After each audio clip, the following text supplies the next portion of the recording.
Il y en a qui sont en voie de l'avoir. Il y en a qui ne l'ont pas encore. J'aimerais parler aujourd'hui de la discipline. La discipline pour avoir la percée. Quand on parle de la discipline, on voit aussi la maîtrise de soi. Quand tu ne sais pas te discipliner dans certaines choses, quand il y aura la percée, tu vas te perdre. Tu dois d'abord apprendre à maîtriser certains comportements. Tu dois apprendre même à gérer les choses convenablement. Tu dois te discipliner à faire certaines choses que tu n'aimes pas parce que c'est important pour ta percée. Quand tu sais que tu as un but quelconque, j'ai le but par exemple de devenir informaticien, d'ouvrir un grand magasin avec des ordinateurs. Mais tu dois être compétent avec ces ordinateurs-là. Si tu veux être un grand boss, tu dois savoir comment gérer l'argent. Tu dois savoir comment gérer les gens. Pour que ta percée ne s'arrête pas en chemin. Pour qu'elle aille de gloire en gloire. Alléluia. Amen. Nous allons prendre la Bible dans Luc 15. Luc 15, nous allons lire à partir du verset 11. Jusque nous allons nous arrêter sûrement au verset 20. Je lis au nom de Jésus. Il dit encore, un homme avait 2 fils. Le plus jeune dit à son père, mon père, donne-moi la part de bien qui doit me revenir. Et le père leur partagea son bien. Peu de jours après, le plus jeune fils, ayant tout ramassé, partit pour un pays éloigné, où il dissipa son bien en vivant dans la débauche. Lorsqu'il eut tout dépensé, une grande famine survint dans ce pays. Et il commença à se trouver dans le besoin. Il alla se mettre au service d'un habitant du pays, qui l'envoya dans ses champs garder ses pourceaux. Il aurait bien voulu se rassasier des carouges que mangeaient les pourceaux, mais personne ne lui en donnait. Étant rentré en lui-même, il se dit, combien de mercenaires chez mon père ont du pain en tout. Ils avaient l'argent, ils avaient la nourriture à gogo, ils avaient les serviteurs, en tout cas, ils avaient tout sauf rien.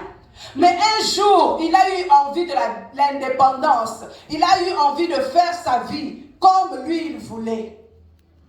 Il a eu envie de partir, il a demandé au père, donne-moi ma part d'héritage, donne-moi l'argent, donne-moi la bénédiction, donne-moi les dons, donne-moi les talents, donne-moi. Et le père, tout comme notre père qui nous aime, il a fait quoi?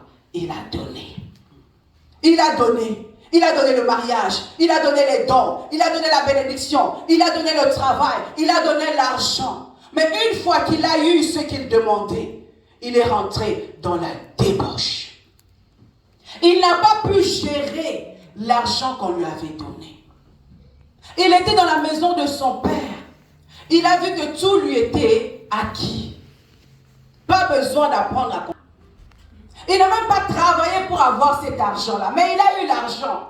Il est parti. Au lieu de multiplier cet argent, au lieu de faire en sorte même de le garder quelque part, mais lui, il avait envie de dépenser avec ses amis, de dépenser avec des femmes, de boire, de manger. Mais quand la famine est venue, ça l'a surpris.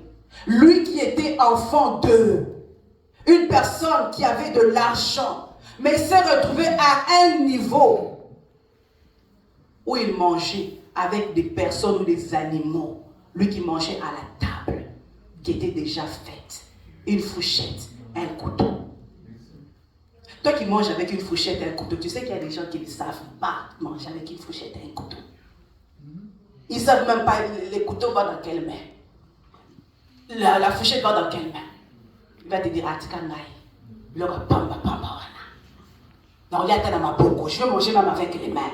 pourvu que la nourriture rentre. C'est ça l'esprit de la plupart de personnes, surtout en Afrique. Ils veulent seulement maintenant, mais ne regardent pas devant. Alléluia. Il lui manquait la discipline. Il lui manquait la maîtrise de soi. Comment je peux gérer ce que Dieu m'a donné? Pourquoi veux-tu la percer? Est-ce que tu es prêt pour gérer cette percée-là? Alléluia. Amen. Notre Père qui nous aime, il y a un temps où il observe aussi, est-ce que tu es prêt pour la percée? Est-ce que tu es prêt pour cette bénédiction-là? Combien de personnes se sont perdues ou se sont éloignées du Père? J'ai dit que cet enfant, dès qu'il a eu ce qu'il avait, il est parti. Je n'ai plus besoin du Père. Je n'ai plus besoin de Dieu. Je veux dépendre de moi-même. Je vais faire ce que je veux. Là-bas aussi, c'est trop de prières, trop d'intercessions. Les liens, trop nécessaire. Je pars. Je fais ma vie. Mais là où il est parti, il a appris la valeur de l'argent. Il a appris que c'est important d'apprendre la discipline. Je suis sûre que dans la condition où il s'est retrouvé, il s'est dit, si j'avais appris, même auprès des serviteurs de mon père, à gérer l'argent, si j'avais appris, même à faire ceci, même à faire cela, je ne serais même pas dans un travail où je suis en train de nourrir les cochons. Je serais même à un autre niveau, mais je me retrouve dans ce niveau-là parce que je manquais la discipline, j'étais trop pressé. Avant le temps, ce n'est pas le temps. Amen. Tu pries, tu attends, tu te demandes pourquoi ça traîne. Ça, c'est la question qu'on se pose. Mais moi, la question que je me pose cet après-midi, c'est qu'est-ce qu'on fait dans l'attente? Qu'est-ce que nous faisons dans l'attente? Est-ce que tu apprends pour ce que tu aimerais être? Si tu veux être un chanteur, apprends à chanter.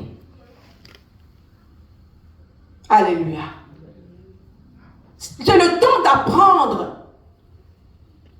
Apprends à prier. Apprends à intercéder. Apprends les choses que tu vois que c'est important pour ta percée. Vous savez, Dieu n'aime pas les paresseux. Il n'aime pas les fainéants. Il aime les gens qui ont le courage d'affronter, de travailler. Alléluia. Un enfant, en tant que parent, si un enfant vient, comme mon fils là, j'ai choix, il vient, il me dit, maman, je veux une voiture. En tant que parent, je veux me dire qu'il veut une voiture jouet, un jouet, même une grande voiture, assez grande, mais un jouet. Et s'il me dit, non maman, moi je veux la Lamborghini comme lui, il dit, maman, un jour je vais t'acheter la Lamborghini, surtout avec son père. Il dit, un jour il va acheter les voitures de luxe là. Il me dit, je veux cette voiture-là maintenant. En tant que parent, est-ce que je vais lui donner la voiture maintenant? Je vais regarder que non, il n'est pas mature. Il n'a pas de permis. Il ne sait pas comment conduire. Il n'a pas la maîtrise de soi. Il n'est pas discipliné. Il n'a pas encore l'âge. Ça va attendre. Même si ça prend 10 ans, 15 ans. Je ne lui donnerai pas. Parce que je sais que si je lui donne, ce sera un danger pour lui. Alléluia. Dieu sait ce qu'il a promis pour chacun de nous. Et il connaît aussi le moment précis qu'il veut que ça s'accomplisse. Mais il veut que pendant l'attente, que nous travaillions. Travaille sur toi-même. Bien-aimé, ce n'est pas facile d'avoir la discipline. Ce n'est pas facile d'être discipliné. Ce n'est pas facile. Quand tu es indiscipliné, un élève indiscipliné n'apprend pas. À l'école, il n'apprend pas. Pour apprendre ce que le professeur te dit, tu dois être discipliné. Tu dois être à l'écoute. Tu dois arriver à l'heure. Tu dois te réveiller tôt. Tu dois avoir une certaine façon de t'habiller. On appelle ça la discipline. Même si je n'aime pas ça. Je n'aime pas me réveiller tôt. Même si je n'aime pas travailler, mais je sais que c'est important pour ma percée. La préparation, c'est une chose très importante. Trop importante durant l'attente. Plusieurs en écoutent, mais on ne le fait pas. Je donne un exemple trop simple. C'est un exemple qui concerne beaucoup les femmes. C'est le régime. Combien de fois on va dire non, je vais commencer le régime lundi. À partir de lundi, vraiment, je commence le régime. Tu sais qu'est-ce que tu dois manger et qu'est-ce que tu ne dois pas manger. Tu sais aussi que tu dois faire l'exercice. Mais pour ça, tu dois être discipliné. Tu vas manger tout ce que tu veux. Tu vas te dire, lundi, je commence vraiment. Et lundi, là, surtout quand dans ta tête, tu sais que tu as prévu quelque chose, ton corps va te dire autre chose. C'est là que ton corps va déclencher toutes les envies de manger. J'ai envie de sucre, j'ai envie de salé, j'ai envie de telle chose. Ton cerveau commence à te dire, mange. Il te dit le contraire de ce que tu as planifié dans ta tête. Et quand tu vois la nourriture, tu commences à engueuler les autres. Vous aussi, vous me tentez. Non, c'est toi qui dois être discipliné. Alléluia. La tentation, c'est pour t'apprendre justement que non, ça, je sais que c'est une tentation, mais je dois vaincre cette tentation-là. J'ai un but précis, même si on veut me détourner de cela, je dois garder la discipline.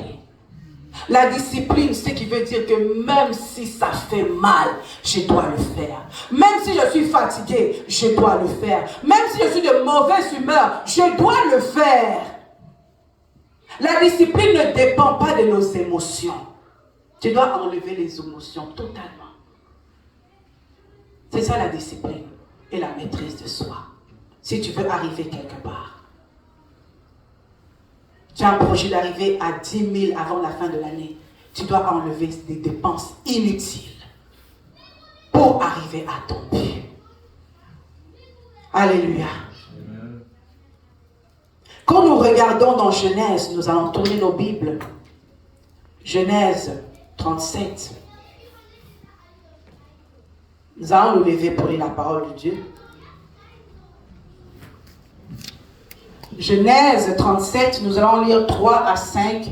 Ensuite, nous allons sauter à 31 à 33. Lisons d'abord Genèse 37, de 3 à 5. Israël aimait Joseph plus que tous ses autres fils. Parce qu'il avait dit dans sa vieillesse, et il était tous, et depuis Amen. Il ne pouvait lui parler avec amitié. Joseph fit un songe et il raconta à ses frères qu'il avait encore davantage. 31. On saute à 31. Il prit alors la tunique de Joseph et ayant tiré un bouc, il plongea la tunique dans le sang. Ils envoyèrent à leur père la tunique de plusieurs couleurs en lui faisant dire, voici ce que nous avons trouvé. Reconnais si c'est la tunique de ton fils ou non. 33. Jacob la reconnut et dit, c'est la tunique de mon fils. Une bête féroce l'a dévoré. Joseph a été mis en pièces. On prend Genèse 39, 12 à 14. Chapitre suivant. Elle le saisit par son vêtement en disant, couche avec moi. Il lui laissa son vêtement dans la main et s'enfuit au dehors. Lorsqu'elle vit qu'il lui avait laissé son vêtement dans la main et qu'il s'était enfui dehors, elle appela les gens de sa maison et leur dit, Voyez, il nous a amené un hébreu pour se jouer de nous. Cet homme est venu vers moi pour coucher avec moi, mais j'ai crié à haute voix. Parole de l'Éternel, est-ce que tu peux acclamer pour cette parole? Amen, amen.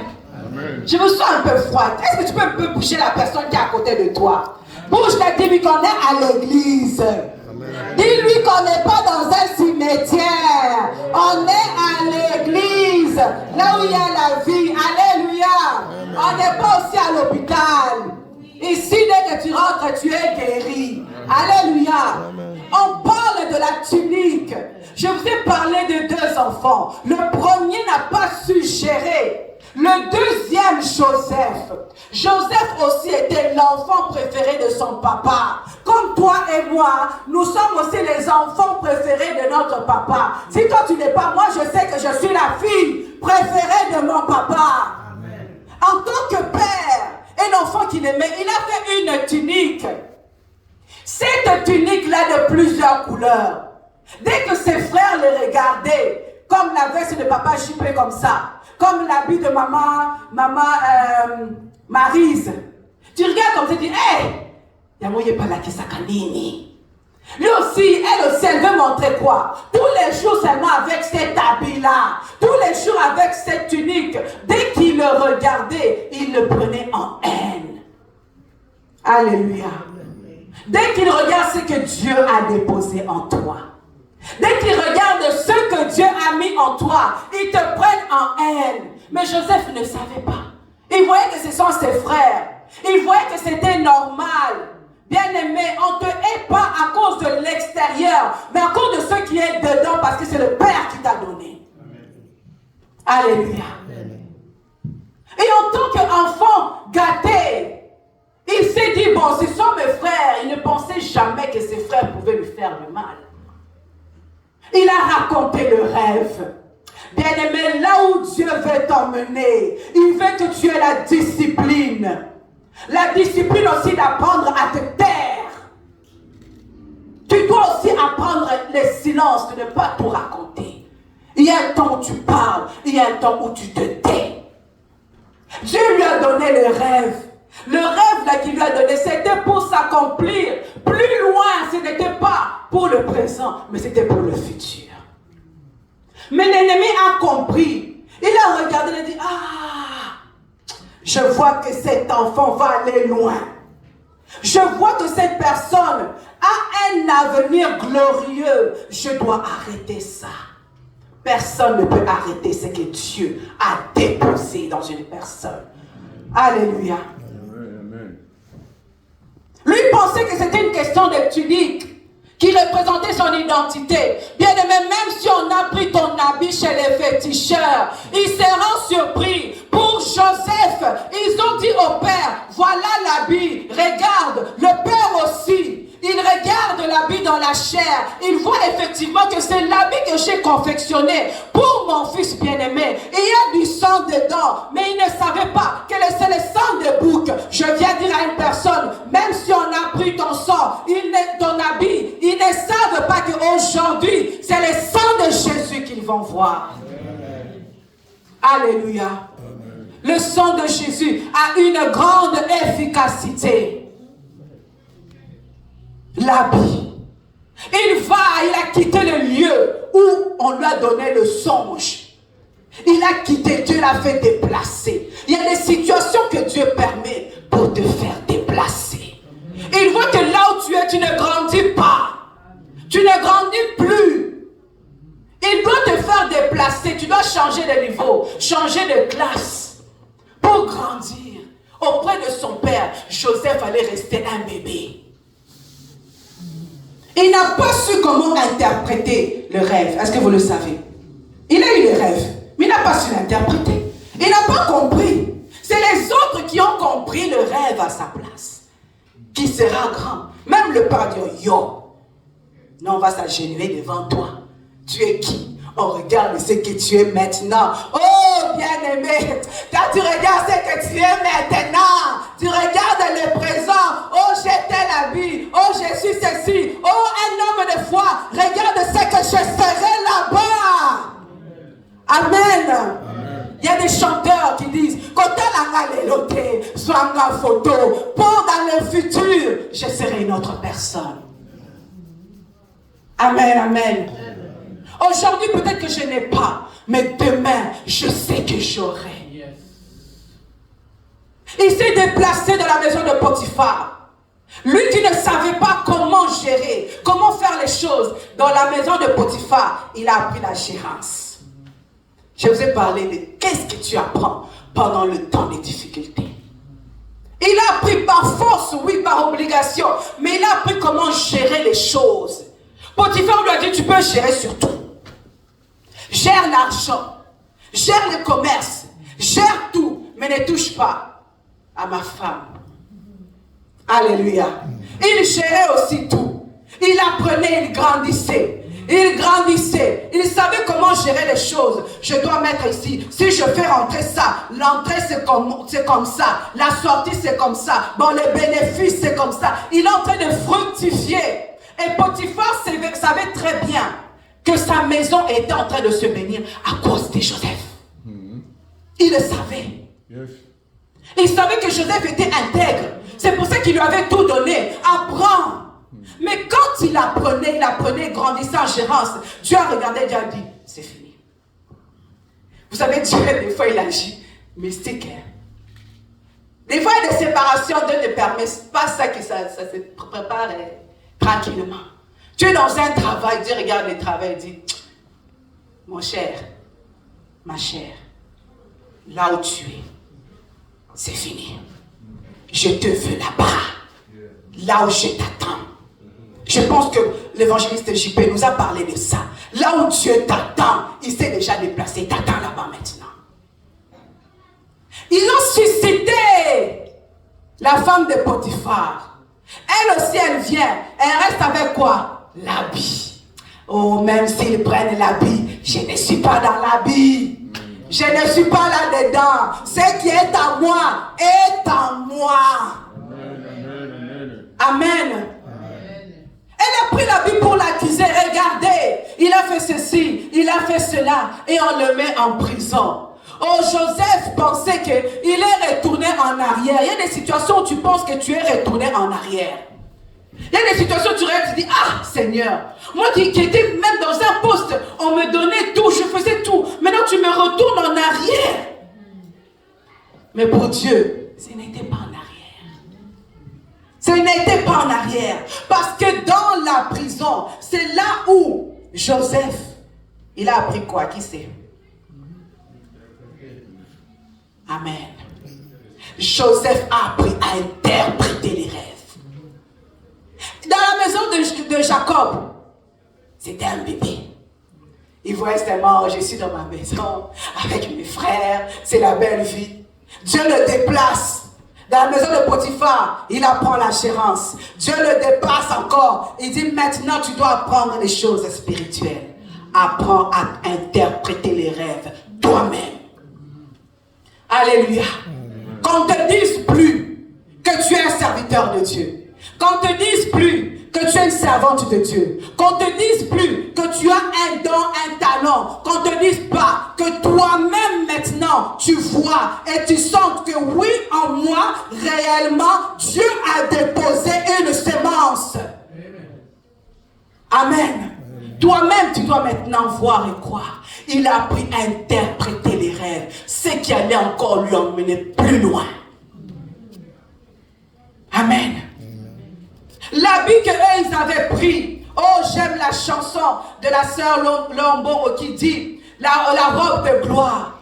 Ils sont restés avec l'habit de la maison parentale. Ils sont restés avec l'habit. Ce n'était pas Joseph, il n'était pas dedans. Malgré que le père pensait qu'il était mort. Mais Joseph vivait encore. Dans la maison de Potiphar, ils ont pris encore l'habit pour le lier comme il faut. Pour le mettre dans la prison.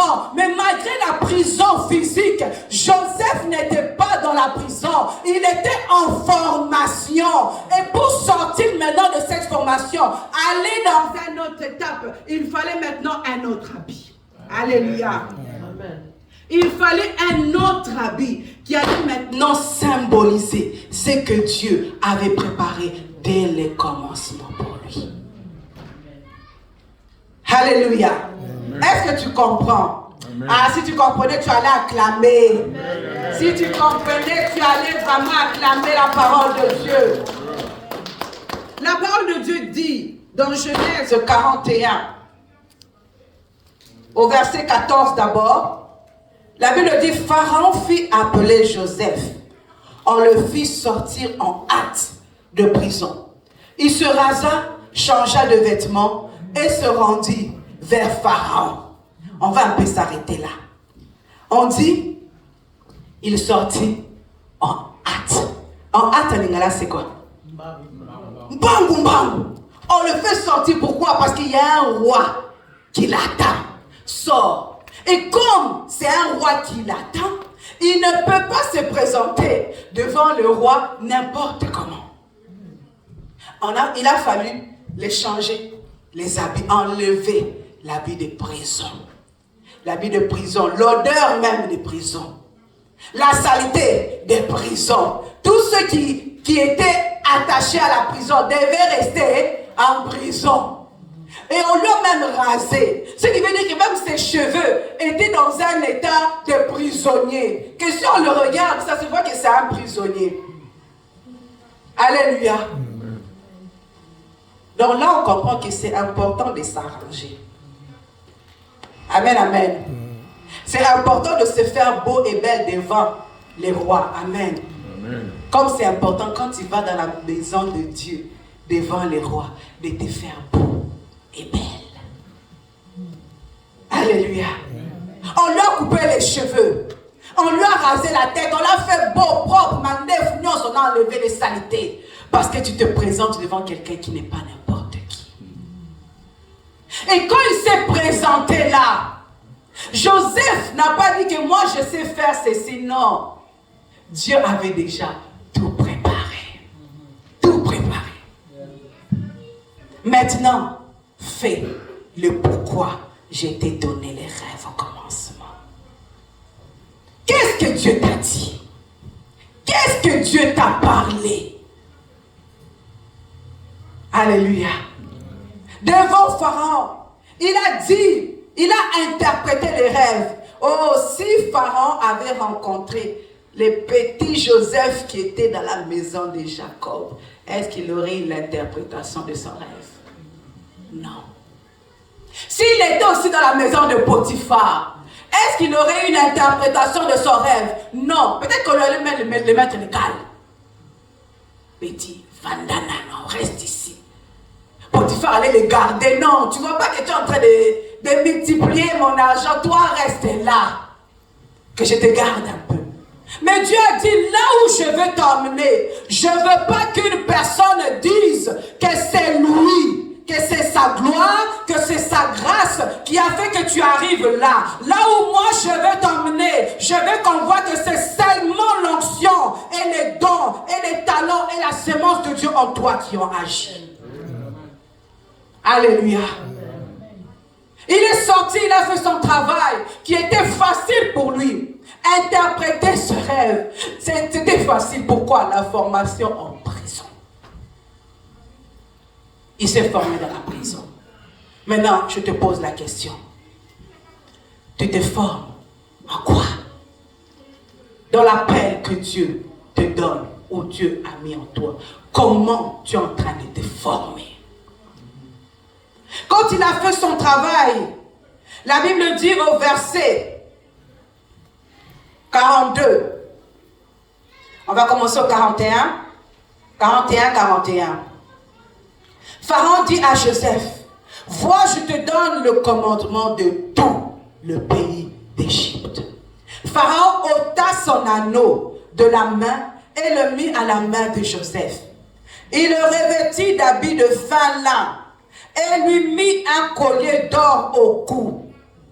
Il le fit monter sur le char qui suivait le sien et l'on criait devant lui à genoux. C'est ainsi que Pharaon lui donna le commandement de tout le pays d'Égypte. Oh, j'aimerais qu'une personne de foi acclame la parole.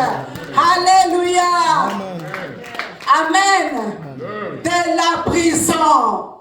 Lui qui avait vu un rêve, le rêve là, ça fait 15 ans, ça fait 20 ans, ça fait longtemps. On commence même à se demander, toi, depuis que tu as rêvé, jusqu'à aujourd'hui.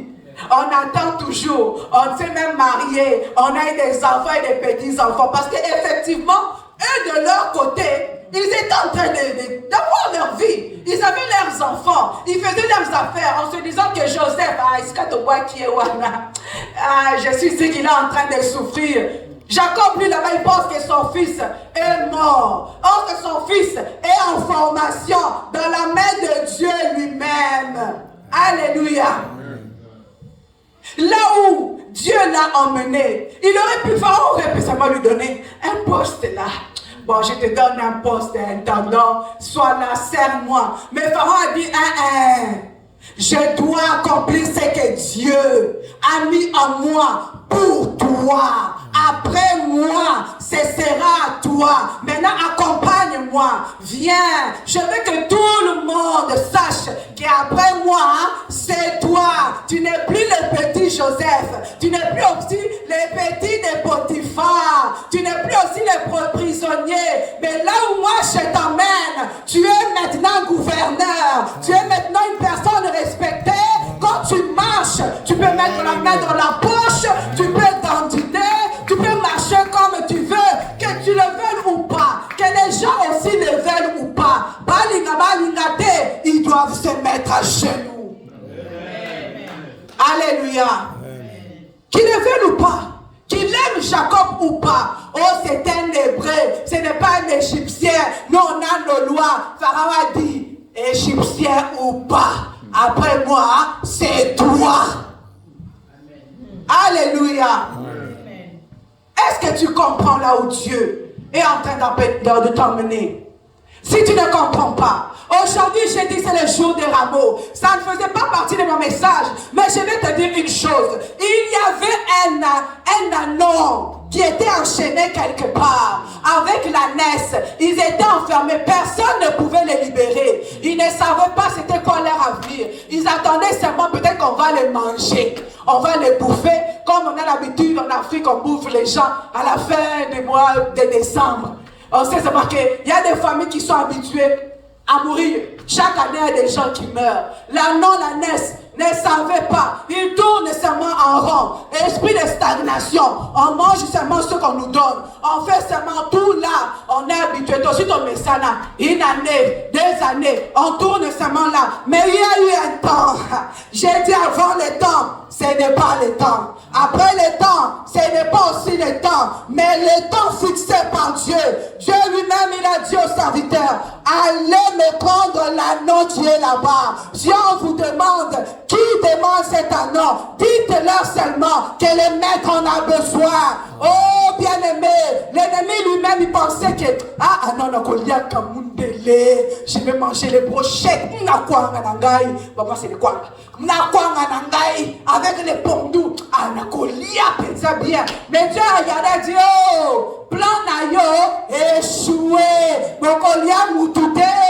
Dans cette famille, vous ne mangerez personne. Dans cette église, vous ne mangerez personne. Va leur dire que Dieu en a besoin. Tu as besoin de Vanessa. C'est fini le temps où elle était liée. C'est fini le temps de la malédiction. C'est fini le temps de la stagnation. Maintenant, j'ai besoin d'elle parce que je l'emmène dans la gloire. Bien-aimé, l'anneau aussi est allé. Il accompagnait comme Joseph était en train d'accompagner Pharaon. On a mis des habits sur l'anneau. Mettez les habits. L'anneau est en train de regarder. Vous savez, quand les choses de Dieu arrivent, tu commences à regarder toi-même, ça te dépasse. Amen. Ça te dépasse, tu dis, c'est vraiment moi ou c'est quelqu'un d'autre? Oui, c'est vraiment toi qu'on est en train de changer les habits. L'anneau, depuis qu'on l'anneau, là, je suis sûr que Bachia est l'embatté. On lui jetait seulement des choses. Mais ce jour-là, Bachia est là-bas. Ce n'est pas n'importe qui. Bacheye lamba, balobizela sukoyo. Et si tu vas marcher de gloire en gloire. Il a dit, je suis venu pour libérer les captifs. Oh, il n'y a plus de condamnation pour tous ceux qui sont en Jésus. L'anneau est allé, l'anneau s'est tenu là.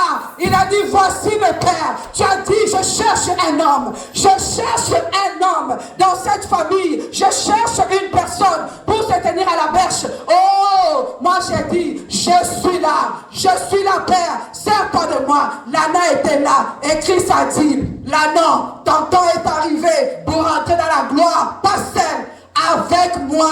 Oh, Yesu matakate, amati, alobina ana, allez, ton tambola, il marchait et tout le monde était là. Qui s'aime Jésus ou pas, qui s'aime l'anneau ou pas, qui est déçu ou pas, tout le monde a crié, Hosanna, Hosanna, Hosanna, au Fils de Dieu, Hosanna à Jésus-Christ de Nazareth.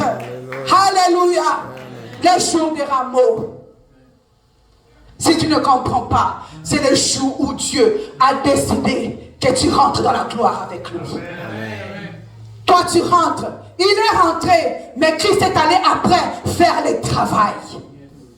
Il est allé se crucifier. Toi, tu n'as pas souffert. Il t'a fait rentrer dans la gloire et lui, il est allé souffrir pour que tu restes dans cette gloire. Amen.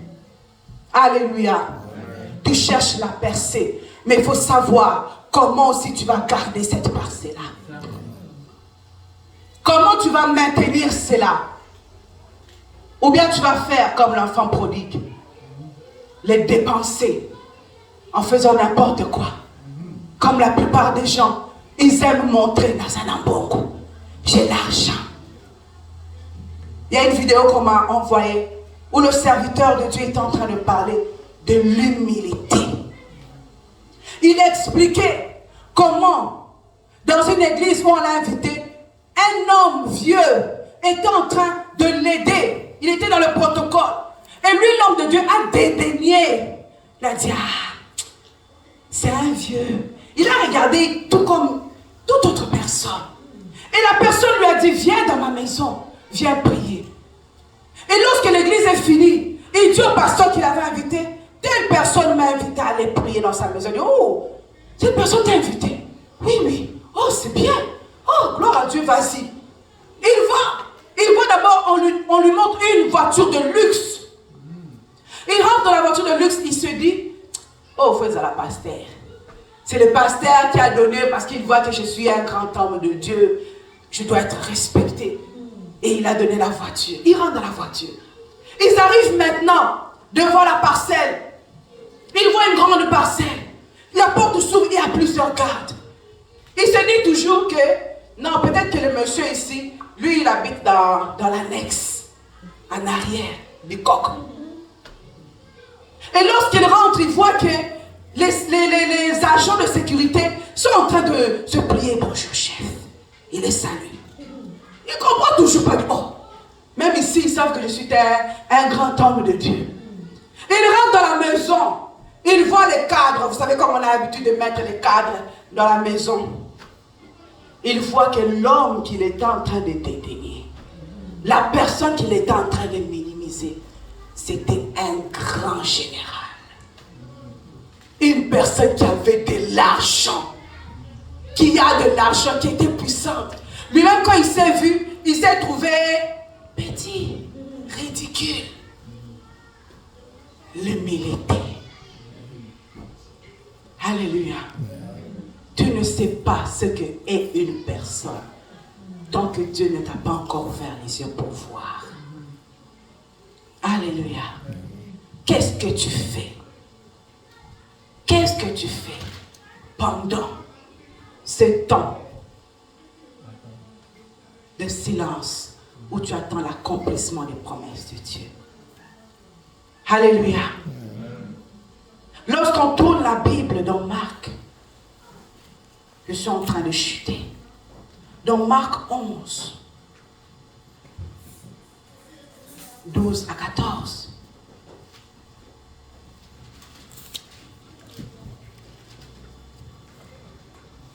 La Bible nous dit, le lendemain après qu'ils furent sortis de Béthanie, Jésus eut faim. Apercevant de loin un figuier qui avait des feuilles, il alla voir s'il y trouvait quelque chose. Et s'en étant approché, il ne trouva que des feuilles, car ce n'était pas la saison des figues. Prenant la parole, il lui dit, « que jamais personne ne mange de ton fruit.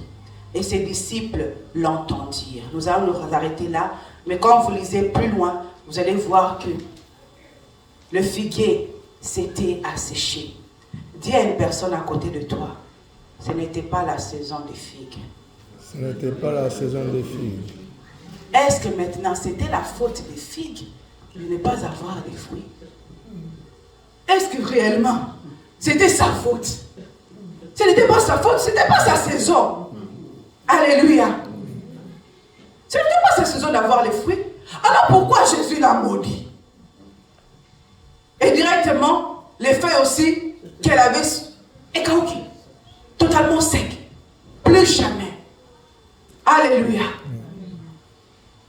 C'était pour nous montrer, pour nous apprendre quelque chose aussi d'important. Je suis d'accord avec toutes les prédications qui sont passées en avant de moi. Je suis totalement d'accord. Cependant, j'ai une parole. Pour moi, ça n'engage que moi. J'ai dit, ça n'engage que moi. Alléluia. Il a regardé le figuier. Il savait que ce n'était pas la saison. Mais il lui a dit, Ozokaouka, même si ce n'est pas ta saison. Ce qui veut dire que les enfants de Dieu, oh, je répète, ce qui veut dire, pour Vanessa Tchala, il n'y a pas de saison. Lorsque tu es accroché à Dieu, lorsque tu es à la source de Dieu, parce qu'il me dit dans Psaume 1, heureux l'homme qui ne marche pas selon le conseil des méchants, qui ne s'arrête pas sur la voie des pécheurs et qui ne s'assied pas en compagnie des moqueurs, mais qui trouve son plaisir dans la loi de l'Éternel et qui la médite jour et nuit. Il est comme un arbre planté près d'un courant d'eau qui donne son fruit en sa saison et dont le feuillage ne se flétrit point. Tout ce qu'il fait lui réussit. Je répète, tout ce qu'il fait lui réussit. Alors je dis pour moi, Vanessa, je n'ai pas de saison parce que je suis attaché à la source qui est Jésus-Christ. Alors même si c'est en hiver, moi je vais réussir. C'est en automne, je vais réussir. C'est au printemps, je vais réussir. C'est en été, je vais réussir. Amen. Amen. Ça n'engage que moi. Alléluia. Amen. Parce qu'il a une promesse. C'est la parole de Dieu. Ce n'est pas moi. Il a dit tout ce qu'il fait. Peu importe la saison, il réussit. Et les gens vont penser que c'est la tunique. Que c'est à cause de la tunique. Ce n'est pas la tunique. C'est ce que Dieu a déposé en toi. Et dans la parole que nous venons de lire, il a dit celui qui n'est pas en compagnie des méchants. C'est lui qui médite la parole jour et nuit. C'est lui qui observe la loi de Dieu. C'est lui qui respecte Dieu, qui aime Dieu. C'est lui-là. On n'a pas dit que toi qui mens, toi qui voles, toi qui fais tout ce que tu veux comme péché. Non, celui qui respecte les commandements de Dieu. Celui-là, Dieu dit, il réussira. Alléluia. Amen. C'est ça la parole que je voulais nous dire cet après-midi. Es-tu discipliné? Si tu n'es pas discipliné, apprends à être discipliné. Ce n'est pas facile, c'est vrai. Mais Dieu te donne le temps. Parce qu'il veut bénir. Il veut bénir.